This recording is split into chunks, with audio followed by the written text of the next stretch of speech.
We are live, we are live, we are live. Welcome back to Talk Live, live on IG and YouTube. Thank you very much for joining me tonight and tomorrow night. Yes, indeed, we are back and we are live, so thank you very much for joining me. As I sup my, what's those things? Sip from my sippy cup.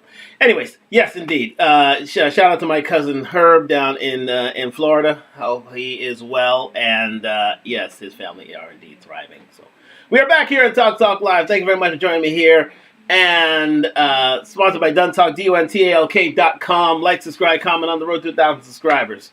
Yes. So let's get right to it. Men are struggling these days in more ways than one, and definitely in terms of love and relationships. We're going to get onto that with Talk Live, with something that I saw from Diary of a CEO. Yes, indeed. Love you too, cuz. Don't worry. Yes, indeed. Did you say sippy cup? Yeah, I did say sippy cup. Yeah. Well, anyways, what is it? Minions. Yeah, my Minions cup. There you go. Not sippy cup. Long time since I had one of those. Anyways. Yes, we are back and we are live here at Talk Live. We were just talking about how men are struggling in love and relationships this evening.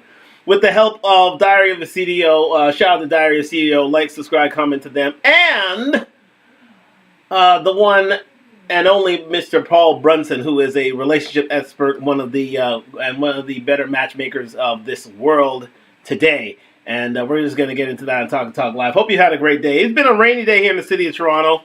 A bit on the chilly side, but which is not as great as it was on Wednesday. Wednesday was a fantastic day here in the city of Toronto, to be fair, and it was I finally got to take down the Christmas lights. Finally got to take down those, but again, I was out and about and with a sing and a shout, and yeah, it was a really cool afternoon, to be fair and frank. Anyways, very much a prelude to spring, if not early summer. So I really enjoyed that. My cousin Herb is definitely one who he's used to the finest of weathers. He's down in Florida. I have to see you soon, cuz I really do. Your kids have grown up. They've been born. They've grown up. They've passed me, and they don't know about their crazy uncle. So again, that'll come in the offing very, very, very soon. Yes, the 85 degrees. Do you believe this nonsense? Stop rubbing it in. Stop rubbing it in. You don't need to. You really don't need to. I'm glad. Yeah, I know. That's why you always have a smile on your face. I get it. I can keep that snow. You like the snow. You actually like the snow. Yeah. You like the snow. You did. That's right. You like the snow. But actually, this is the mildest winter on record, quite simply. And we finally had it this year. But again, I fear for that. Anyways. I could do with a shovel or two if it means, keeping the planet relatively cool. But anyways, that goes without saying. But anyways, back to it. Back to Talk Live tonight. Sponsored by Duntalk, DUNTALK.com. Like, subscribe, comment on the road to 1,000 subscribers. A rainy day, nonetheless. But hello, Chanel. How are you? And let's get into it. Let's get into Mr. Paul Brunson. Now, if you're not familiar with Mr. Paul Brunson, let's just get into the browser here and let's just get into the content. Again, please comment give us your commentary on Instagram, on YouTube. We are live here tonight, and look forward to hearing from you. Here's Mr. Paul Brunson, and he is a renowned relationship expert and matchmaker. He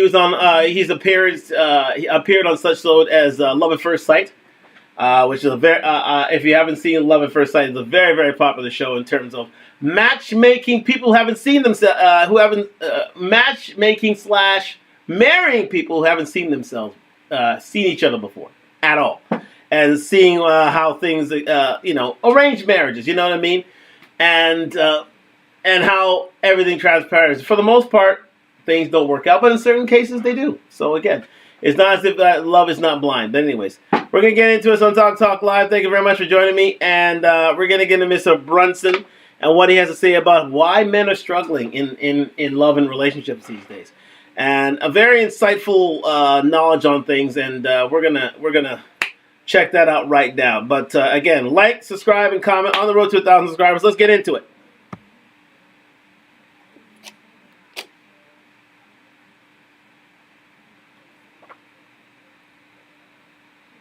Battery 80%.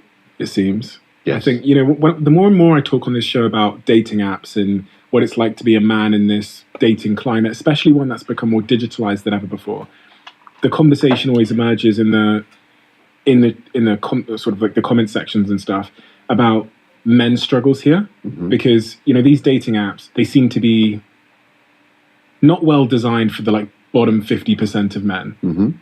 What are your thoughts on this? Yeah, I'm with you. What I like about the conversation today is we're finally acknowledging it's okay to acknowledge that men are getting crapped on. I feel like just a year ago, if you said that, oh no, what are you talking about? We're still in the patriarchy. You can't. No, men are struggling.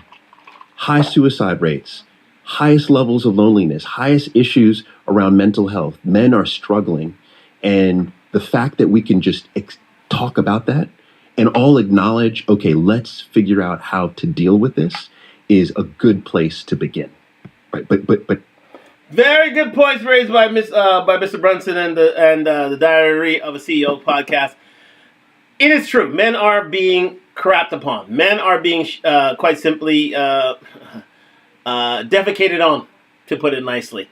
In terms of dating apps, it is a zero-sum game, and it's only reserved for the elites or the Chad and Tyrones amongst us. I've said that time and time before on Talk Live. It is not a place for the average man, because if you are, you will be suffering. Dating apps, for the most part, are, female-centric in the sense that, especially with things called like Bumble, like et al, and all these other dating apps that are out there. Bumble, Match, what's it now? Hinge. Sorry about that. All these dating apps are centered towards women making choices of men. As I've said before, the best looking and to be fair, in terms of all men, the best looking the best looking males will never do as well as the worst looking females on dating apps. That has been studied, and that is a known fact. There's much more traction of a lesser intellectually looking, lesser attractive female than the most attractive male. It's an issue that men suffer from, and it is not for us to be on dating apps unless and even the best Chads and Tyrones. We've studied this on Talk Live before. They usually score at an average level when it comes to females. Females are inundated with proposals from men, proposition from men day and night. They have to literally beat them off with a stick. Where men, they struggle. They really, really do struggle, and you have to pick. You have to get in where you fit in, really. And it is best for you as a man to be. Shout out to my man King Onan. It is best for you to be out and about in public rather than on dating apps, because it's a zero-sum game. You don't win as a man on dating apps, quite simply. So let's get into it again.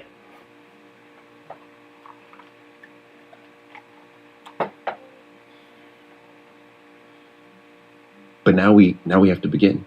It begins with the awareness and talking about it. It extends into creating safe spaces for men to be able to talk. I love that.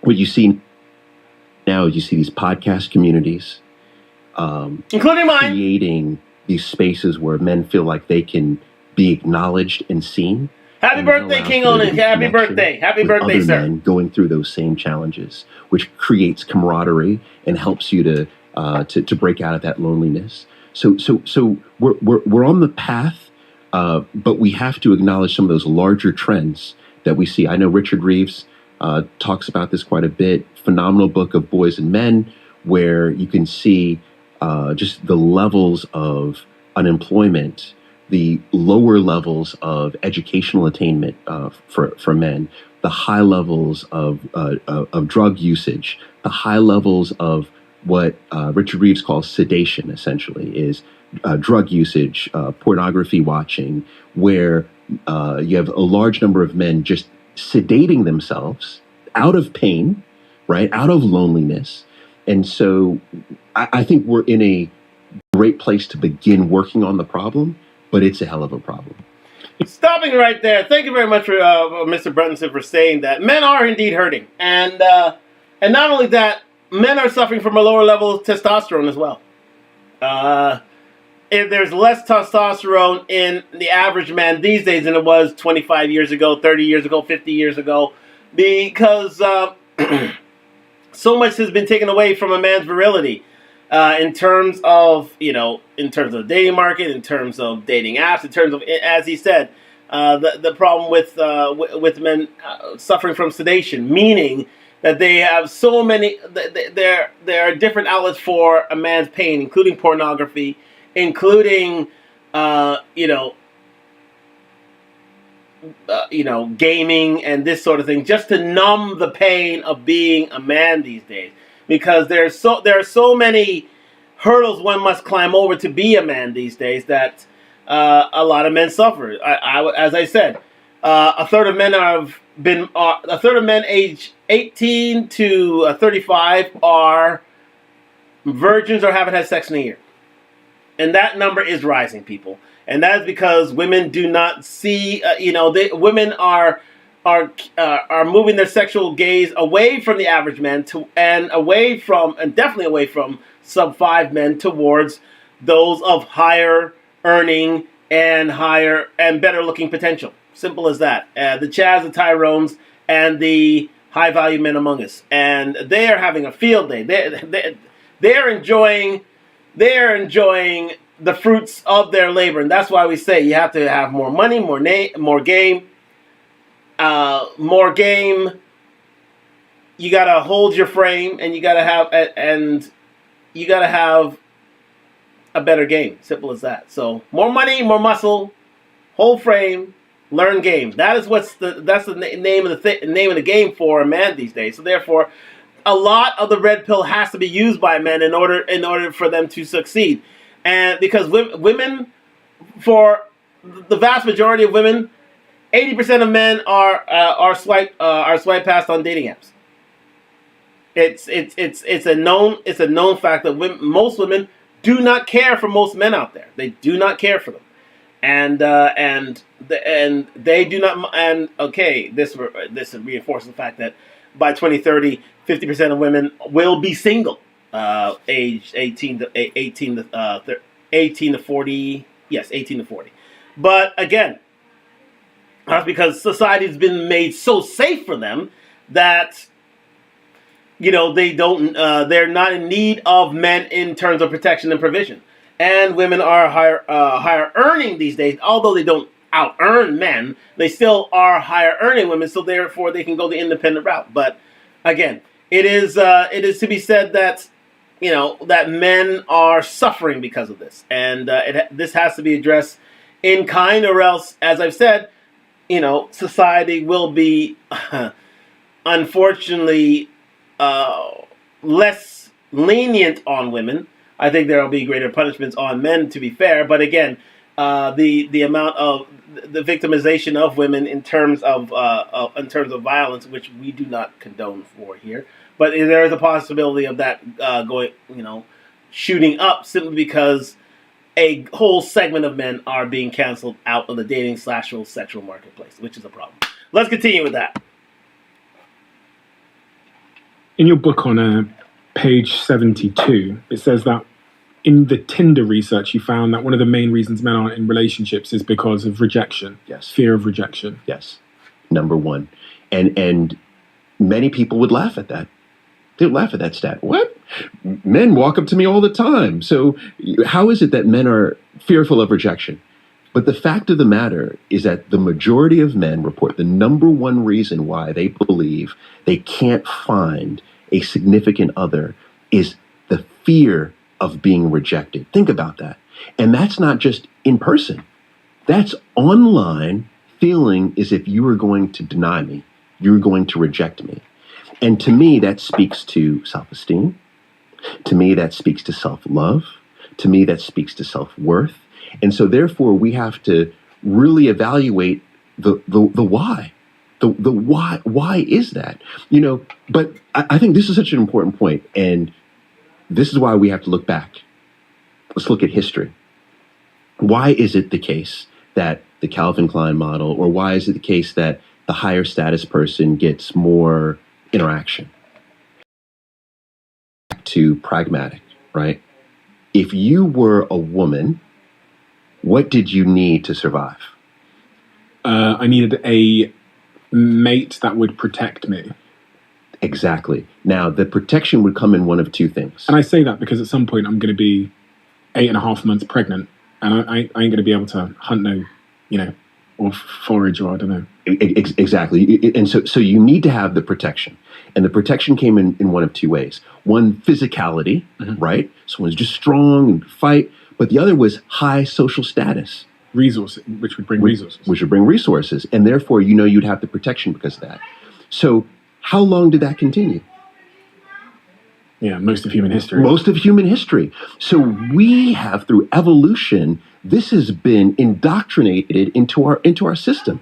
And what is rarely talked about is, there were millions of men throughout history who were not the Calvin Klein, not the biggest, didn't have the social status.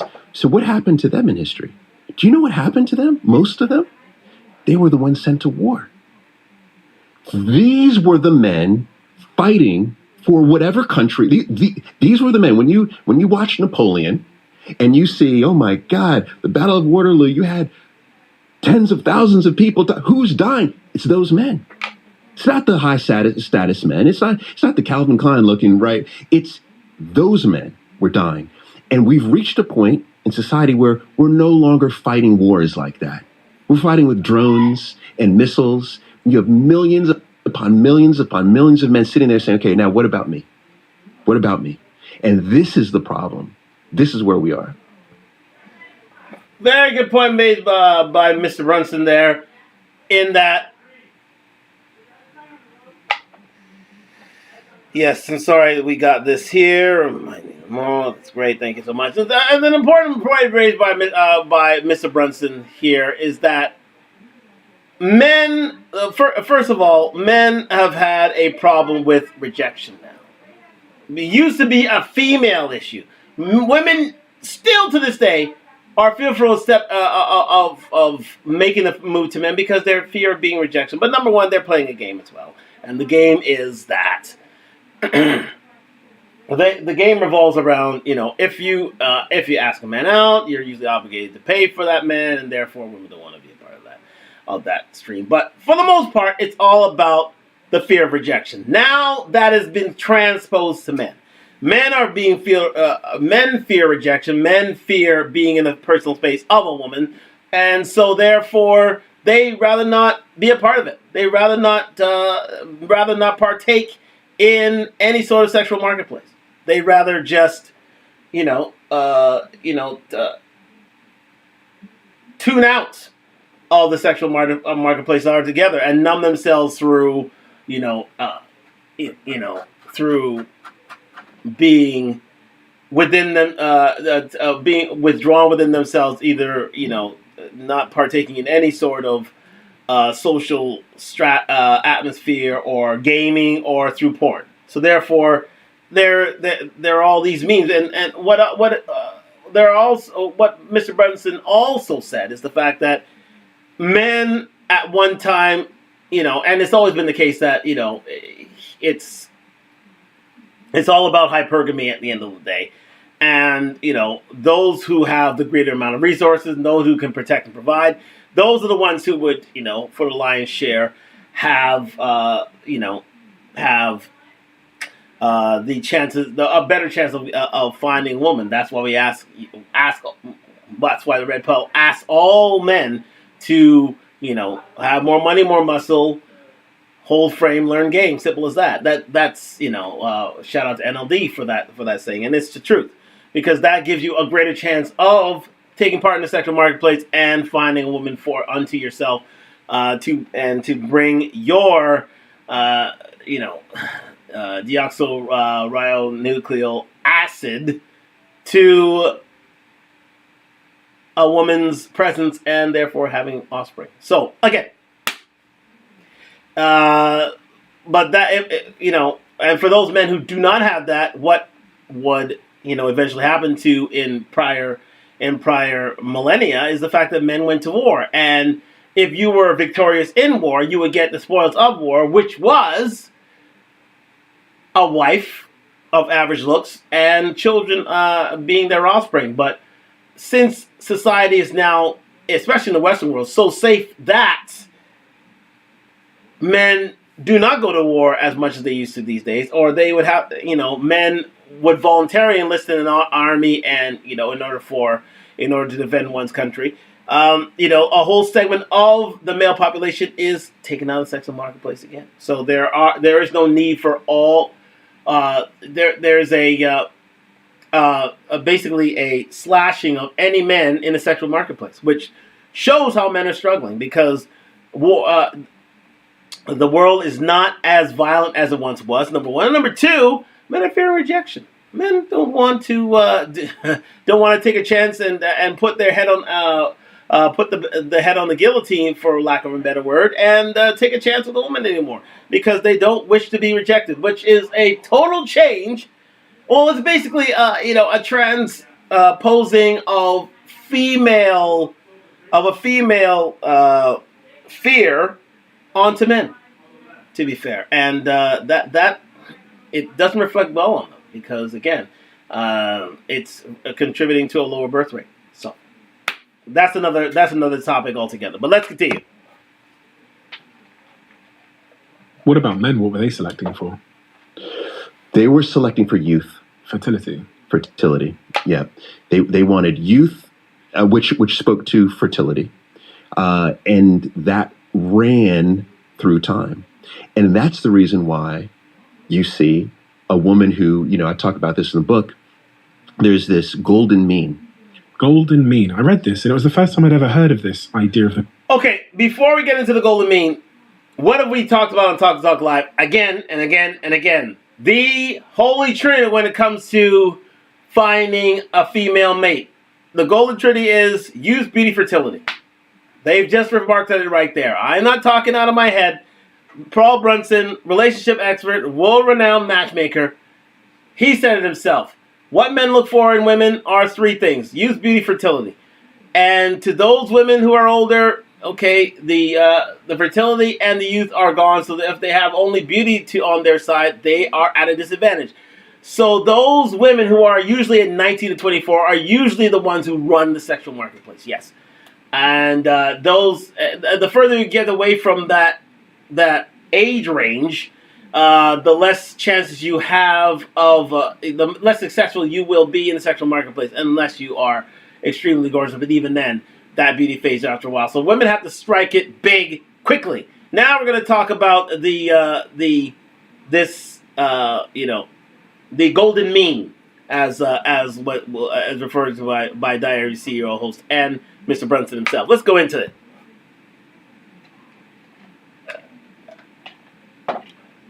The golden mean, but it was super interesting. The golden mean. It explained why my girlfriend seems to like my shoulders. She doesn't care if I get fat. I swear to you, I asked her one day, I was like, what do you prefer? Because she asked me, she said, what features do you prefer on me? And obviously I knew that was a trap. So I said everything. Listen to this. This is stuff. This is important. I'm not stupid. But then when she asked the question, I asked her the question back. I was like, what features do you prefer in me? She was like, your shoulders. Yeah. And I was like, really? I was like, I thought they said you wanted, like, I thought women wanted a six-pack. She was like, she was holding my shoulders. She was like, your shoulders. Yes. And then I read this golden mean thing in your book, and I was like, ah. Yeah. That's how I could, it's interesting. I spot everyone, and I almost am calculating golden mean, because I'm always thinking as a matchmaker, like, I can match that. Right. So the golden mean has stood throughout history.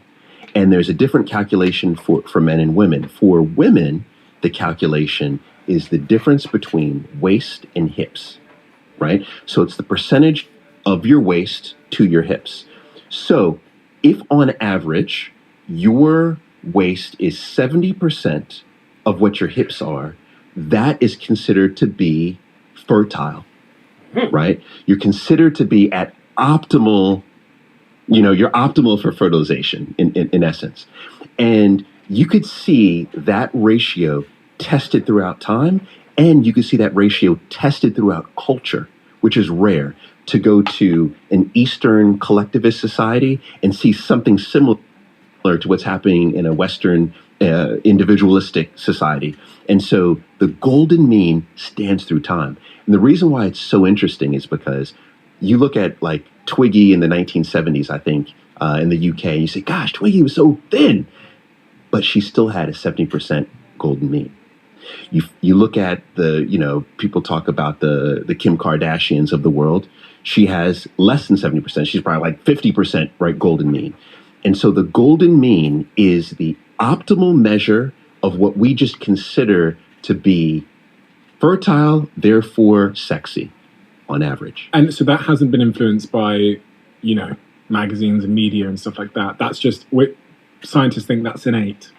Yes, they think that that's innate, but it is impacted by culture. So you go into different subcultures, and there might be more of an exaggeration of the golden mean, right? So maybe it's more than 70%, or should I say less than 70%, could be what's considered more attractive. So it is influenced, but on average, that is it. And the reason why I say that is it is because many men would argue, oh no, you'll say, oh, what are you? You're a breast man, you're a leg man, like what is it? Like it's a Thanksgiving dinner, you know what I mean? And those could be characteristics and features that you find sexy and attractive. But on average, this is what will light up most men. And then for women, when they're looking at a man, the golden mean is the difference between shoulders and waist. And so if your waist is 70% or less than your shoulders, then that is considered to be what? Someone who could protect me. That's where that comes from, and therefore throughout hundreds of thousands of years of history, we get to the point where, okay, it's sexy. Why is it sexy? I don't know. He just looks sexy. No, the reason why he looks sexy is because ultimately back in the day, he could have been a protector. So that's where that comes from.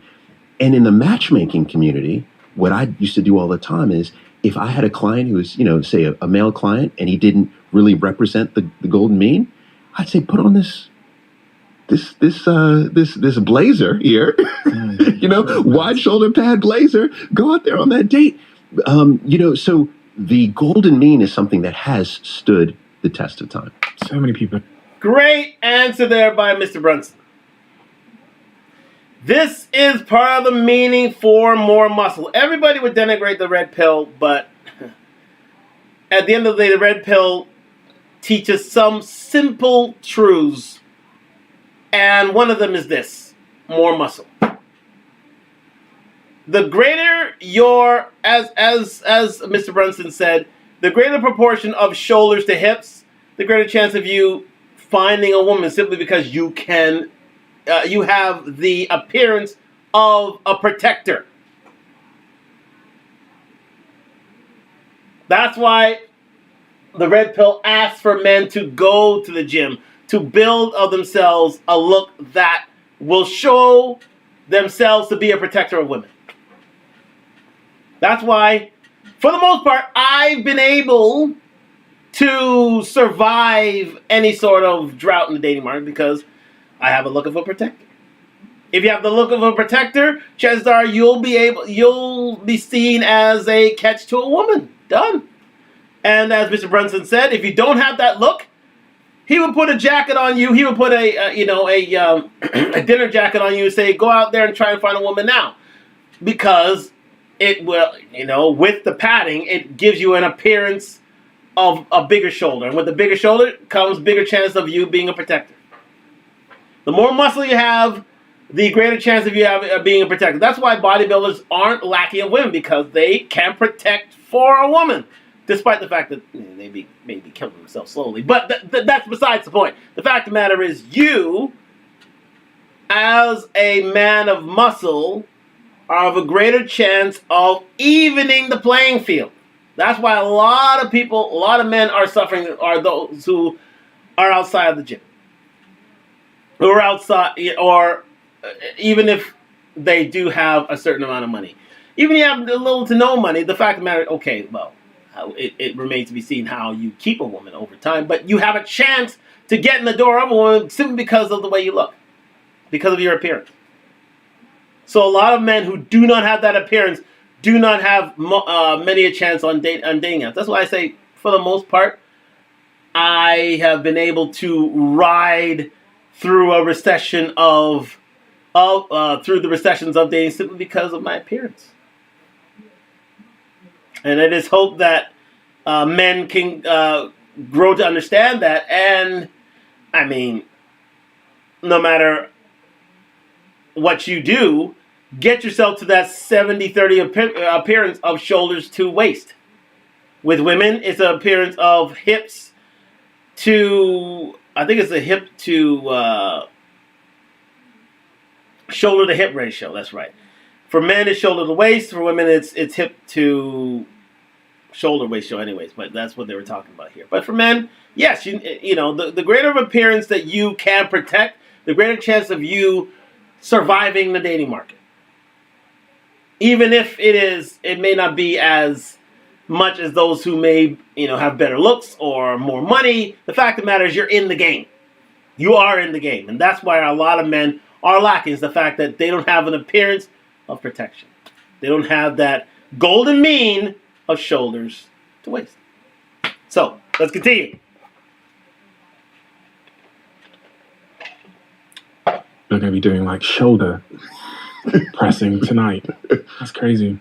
That's all you need to do. Yeah, that's just it. A little bit of shoulder press. That's it. That's so crazy. But it makes evolutionary sense that there is it proportions the right word that we would associate with fertility or, you know, protection. What's this concept in chapter 4 you talk about? The concept of mate value. This is. I feel like the whole book now is controversial. This I'll give a quick disclaimer. Yeah. This is another topic that a lot of people want to push back on, right? Mate value is a evolutionary psychology term that is around, technically, what value do we bring to the mating marketplace? Because when you think about our evolution, is that we go on one or two paths in mating. We call it dating. Evolutionary, they're calling it mating. Long-term mating or short-term mating, right? Now, short-term mating is a separate beast. Short-term mating is literally, I want to have sex tonight, therefore, you're going to look at different characteristics. You're not going to care if you can trust the person. You're not going to care. You're going to look at what they look like, and that really might not mean anything to you. That's short-term mating. Long-term mating is much different. Long-term mating is okay, I'm looking for a partner for life. And part of the calculation that we're doing, innately, the calculation that we're doing is what do we value the person? It's no different than someone saying, oh yeah, he's a 9. Or she's a 10, 10 out of 10. She's a 10. In essence, that's what mate value is. But I look at mate value as all of the ingredients that we bring to the table. So yes, it is about physically how we look. It is about status and our job. Yeah, that's important. But it's also about how kind we are. It's also about our behavior. Nice. It's also about how confident we are when we walk into a room. All of these pieces add up to mate value. But the reason why I say it's so important to know is because mate value will also change based on the context. For example, if I take, you're going to be my reference here. If I take you, Stephen, and I bring you to Richmond, Virginia, where my wife is from, and we go to a restaurant, you walk in, everyone is mesmerized by you the moment you open your mouth. Yeah, amazing. Everyone is. Where is it? Richmond. What a postcode. Richmond. Take a note here. Everyone is. The moment that you speak, wow, I've never heard an accent like that. Tell me more about you, right? They're intrigued. It's what I call the premium effect that lands on top of the mate value, right? But we have to understand that there is a value that we assign people when we are mating or dating. You conveniently skipped to. Well, a great point raised by Mr. Brunson is the fact that not a lot of people score highly in with regards to the mating effect and assortative dating. Is the fact that men, for the most part, do not. They don't. They can't be They don't have that high enough rating because they don't have the look of a person who can deem themselves a success in the dating market, and aside from muscle, it is just you, your personality, your outlook on life, your views on certain subjects, the way you look, the way you talk, the way you smell. The way you carry yourself, all these different things add in, your sense of humor, your repartee, your wit, all these things add up to your mating value. And certain men aren't enhanced by it. They don't have this personality to enhance that. And and for the most part, a man has to be certainly, he doesn't have to be a Sigma, but he has to be at least someone who's, outgoing and extroverted to raise that value. And if you don't have that sort of extroverted attitude in order to raise your status within the public, then your mating value will go down. And a lot of men suffer from that because they can't raise their mating value. But not only that is the fact that you cannot separate yourself from the crowd within a certain market. So therefore, as alluded to here, when I studied in England and they heard my accent, they heard I was American, and they heard that I was I wouldn't say part of the norm there.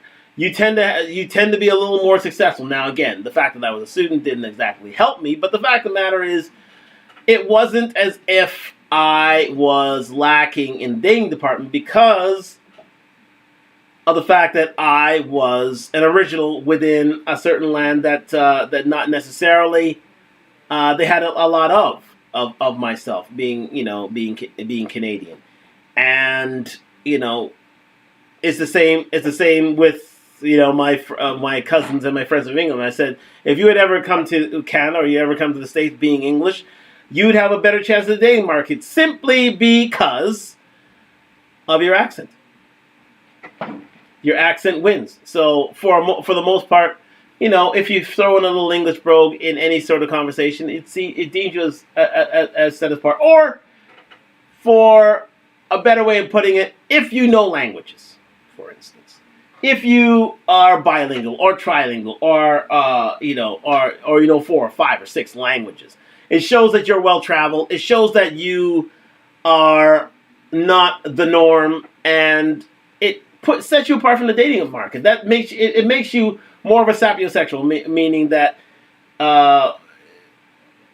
women would see you as more valuable simply because of the intelligence quotient you provide and the sort of assortment of traits that you have.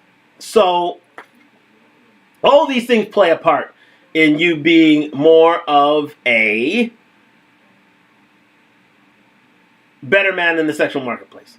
Now, that comes through education, that comes through life experience, that comes through travel, all these different things. That's why traveling is such a great thing for a man, because with that comes a more or less a true educative experience through you seeing the world. And a lot of women see that as sex because you have something to share in terms of life experience. And lucky for me, I do. Lucky for me, I do have that. But for those who don't, that sets them apart. That does lower their sexual marketplace value. So you do not have that fear of tread. If you cannot protect, if you cannot provide, if you do not have, the right look, the right chat, if you cannot get into different regions where you are seen as a rarity, if you cannot raise your value in terms of market value simply because of what you bring to it, then it becomes an issue. It becomes a huge problem. That's where a lot of guys fall down the second marketplace, because most for the majority of people, they don't travel as they want to, because it is that expensive to travel. But it is important that you do save up to travel, because it allows you to stretch your wings in the sexual marketplace. If you don't, that's where men are lacking. That's where trouble is had. Anyway, so let's continue with this.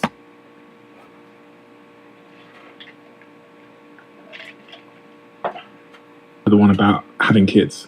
Oh, yeah. Yeah, no. But so having kids, it goes up, or it brings your value up, or it brings your value down. Now, it depends on what your partner is seeking. So so chances are, let's say that you are a woman, you have children, and you are you're dating a man who does not yet have children and wants to have children. Chances are that is going to lower, in his eyes, on average, that's going to lower your fair use. However, if he has children, or maybe he's a little bit older, or for whatever the reason, he could look at that as an upside. The point there, though, is that it's the context that changes your mate value, and that's very important. The context is what changes it. So this premium effect you talked about then, when you're talking about Richmond, Virginia, how can one use premium effect? That's what I was talking about there. Yes. To increase my chance of finding someone to fall in love with, and just give a bit of color on what you mean by the premium effect. Is it being a scarce commodity in a certain environment? Yeah, that's exactly. Or a desirable commodity in a certain environment? It's being scarce. Scarce, okay. Yeah. So when we started the matchmaking agency, it was focused exclusively for Black women.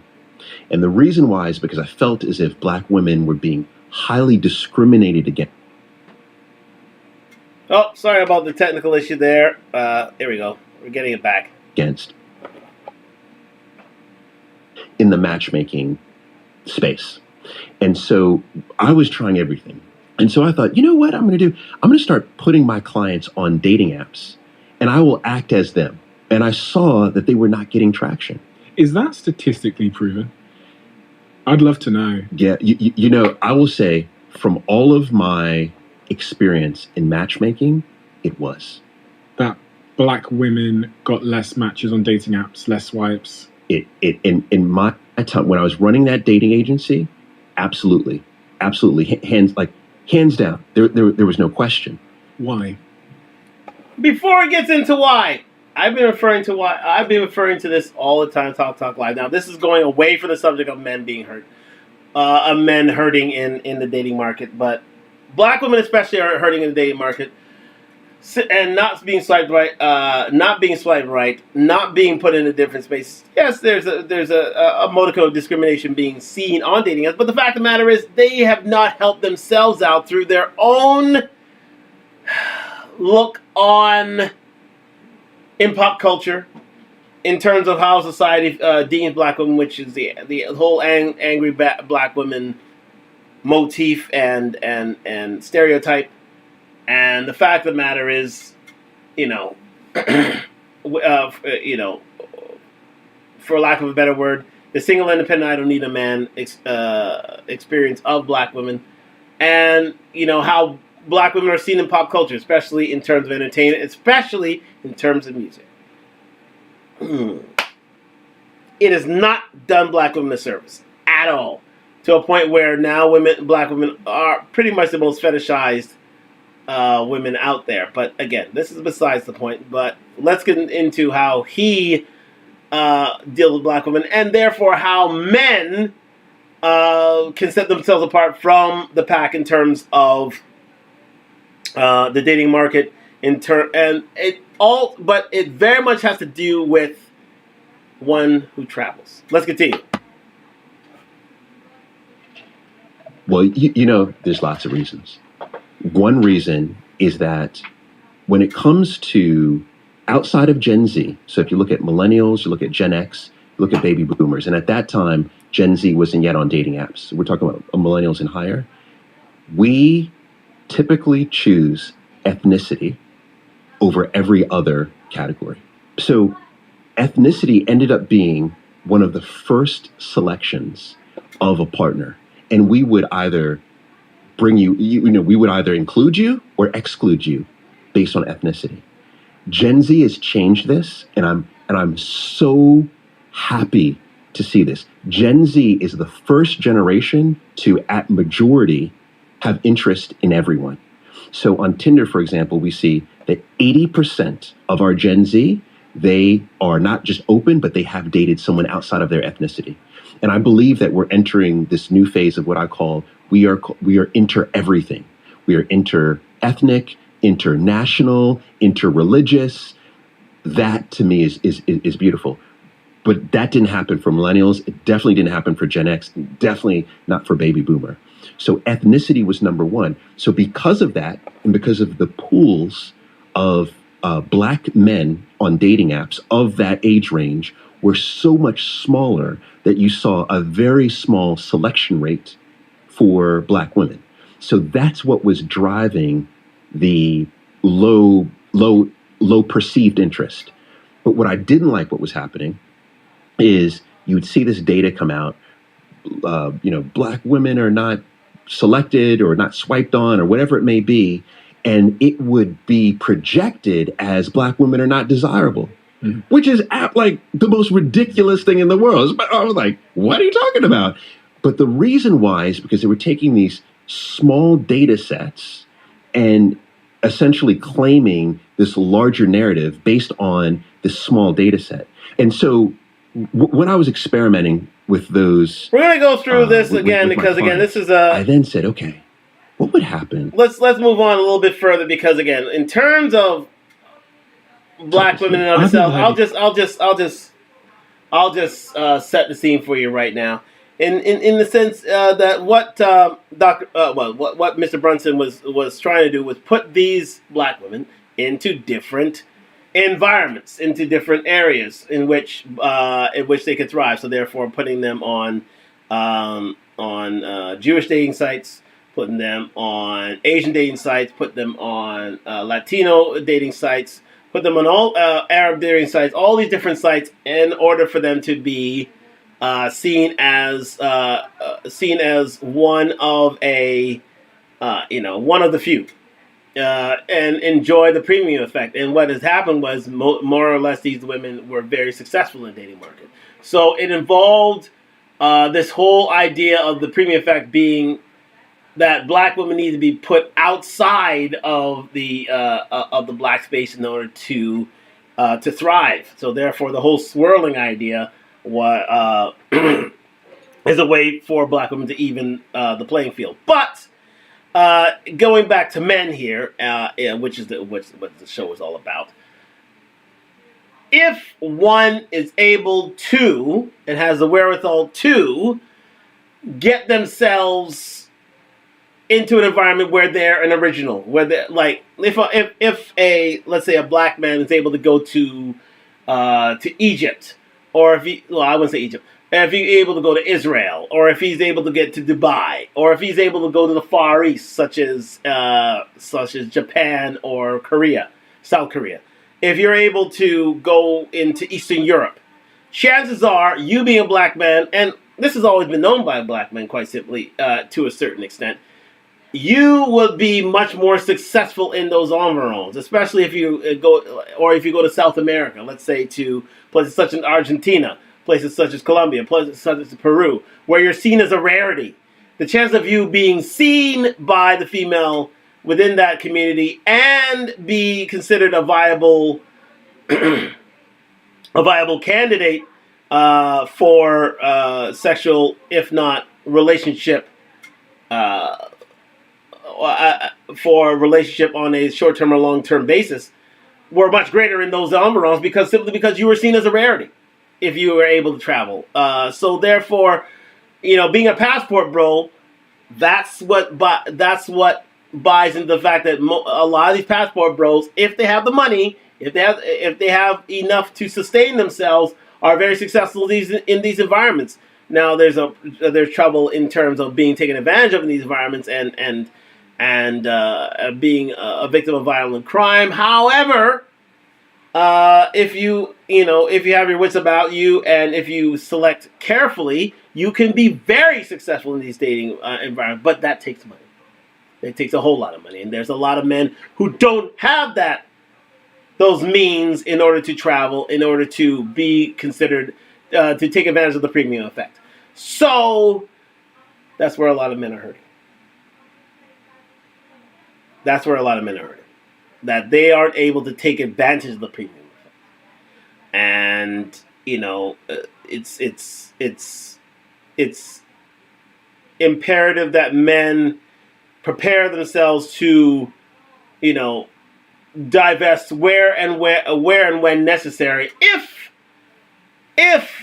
you cannot take advantage of the space that you are in domestically, in order to survive. However, it is imperative on men pretty much to learn the red pill rule: more money, more muscle, learn, gain, whole frame in your own domestic environment if you're going to make it. If you're going to make it around the world, and benefit from the premium effect, because if you can make it home, if you can make it there, you can make it anywhere. So it's up for you to dial in these skills and learn from,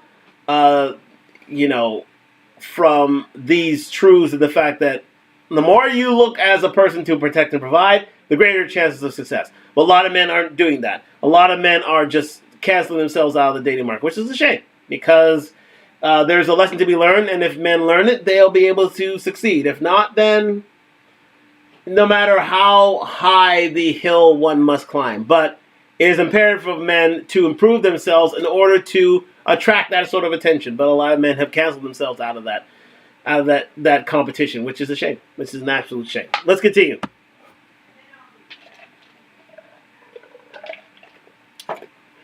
Anyone talk about this before, and that is so interesting, because I was, every time I hear an idea, I think we all at home, everyone listening to this will kind of sense check the concept on like friends they know and people they know, and I would say that of everybody I know, the people that are typically lower self-esteem are those that are most focused on appearances and looks. Yes. In fact, there's one of my friends who, when he called me one day in the gym and said, I'm not sure about his current partner, and we're like, why, what's up? He goes, like when I walk into a restaurant with hair on my arm, I just don't know how it looks. Okay, so we're going to stop it there, because then we're going to go into improving low self-esteem and how one needs to be happy within oneself in order to, be happy with their partner, no matter what their looks are. And you should be, and you can be in a happy relationship regardless of how they look or what body shape they have, simply because you are happy with oneself. But anyways, that goes into another point altogether. Now I'm just wondering if there's anything to add to this discussion here. Yes.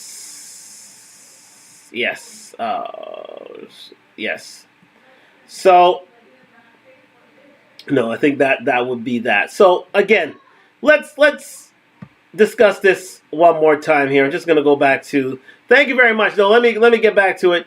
The video name is again. Let me just go back to it. Paul Brunson, the 70-30 body shape is scientifically the most sexy. This predicts divorce. So therefore, it's his discussion with Paul Brunson. It was on Diary CEO. It happened just a month ago. So I would encourage you to have a look at it. It's a fantastic podcast done by Diary CEO. Subscribe to Diary CEO, although he does have about 5 million subscribers, but it's not as if he is not deserving of it. He does a lot of interviews, a lot of premium guests and experts, and they're wonderful conversations. If you have the time, please like, subscribe, and comment on his channel. He's done wonderful work, but I just wanted to bring into focus why men are suffering in the dating market. And I'll focus back on myself here. And it's just reaching the hour. Perfectly timed. And we'll go back to full cam. And so let's put this in perspective. Let's add this all together. And that's and what needs to be said is this: men who, the fact of the matter is, men are in charge of a numbers game, and it's up to them to take advantage of that numbers game. But men have to do work. Men have to do work, and a lot of men choose not to do work, and from that they suffer from a lack of self-esteem, and they're suffering in the dating market simply because fear of rejection. Number one, they don't have the they don't have the golden mean. Number two, they can't suffer from the they can't take advantage of the premium effect. Number three, they don't go to the gym. Number four, all these things count for a man not to take advantage of what's in front of them. Now, again, depending on your social strata, depending on your status or whatsoever, you can still make a name for yourself, but you have to do the work. And to the men out there, I charge upon you this. This whole idea of being taking part in self-improvement. If you don't take a part in self-improvement, you're on the road to nowhere. You are one to become part of the black pill. And the fact that it's the Chad and Tyrons of the world that can who literally run game, which is true. There are certain advantages with good looks. That goes without saying. But the fact of the matter is, if you are of a certain confidence, if you are of a certain speech, if you of a certain way of doing things, if you are witty enough, if you are kind enough, if you are smart enough, if you should be able to take advantage of what's in front of you in the dating market. If you earn more money, that's why the red pill is so important, because it literally tells you if you earn enough money, if you have enough muscle, if you have that frame, if you learn game, you should be able to take advantage of this dating market, because it's for a man's disposal to take advantage of. But if not, then you'll understand why men are hurting.